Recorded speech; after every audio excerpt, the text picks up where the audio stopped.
Hello, this is a continuation of 16.2, regeneration of NAD. Now, glucose to pyruvate is, those 10 reactions are the reactions of glycolysis. And the sixth reaction, glyceraldehyde 3-phosphate, is oxidized. And the oxidizing agent is NAD+. So NAD+ is really a substrate in this reaction. Well, if NAD+ is not reformed somewhere else, all of the NAD+ is going to be used up, and there is a limited amount in cells.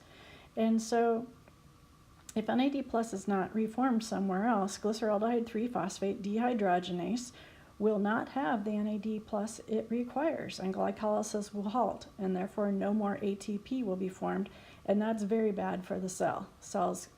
A cell would die if glycolysis halted.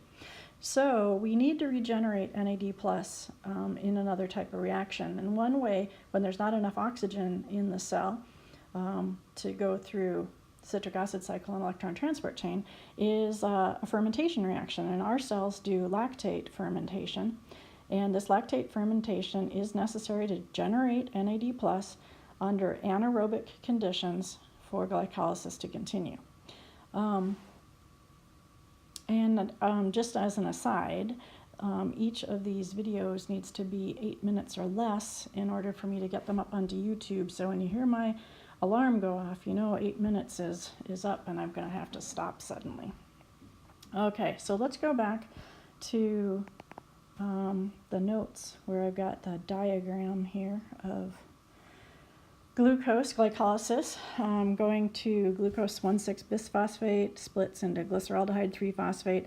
The glyceraldehyde 3-phosphate dehydrogenase uses the NAD+ to oxidize that intermediate to 1,3-bisphosphoglycerate. So this is 1,3-bisphosphoglycerate. Now in 5 more reactions or so of glycolysis, we finally get to pyruvate. And you remember pyruvate is CH3, C double bond O, and then a carboxyl group. And that's pyruvate. Well, pyruvate can be changed into lactate in one step. And this is a dehydrogenase that does this reaction.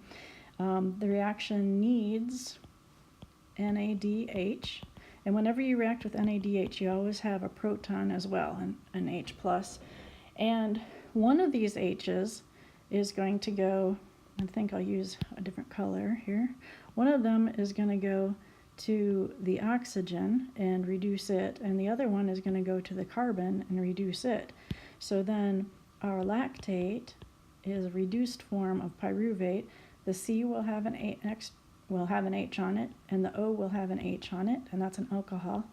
And then we'll have our COO minus, and this is lactate. The molecule lactate has 3 carbons, and it's the reduced form. So notice that when the NADH gives up its hydrogens, it becomes NAD+. And this is the same NAD+ that is needed up here in reaction 6 by this dehydrogenase. The enzyme that does the lactate fermentation is called lactate dehydrogenase because it uses an NADH and it makes an NAD+. So this NAD+ is used up here in reaction 6. It's regenerated and glycolysis can continue. So the same thing happens with yeast cells. Glycolysis goes from glucose to get to glyceraldehyde 3-phosphate. NAD+ is needed. Where can that come from? Well, when pyruvate is decarboxylated to acetaldehyde, and then the acetaldehyde is reduced to ethanol, NADH plus an H plus is oxidized to an NAD+, and that NAD+ is the NAD+ that the glyceraldehyde 3-phosphate dehydrogenase needs to continue anaerobic glycolysis.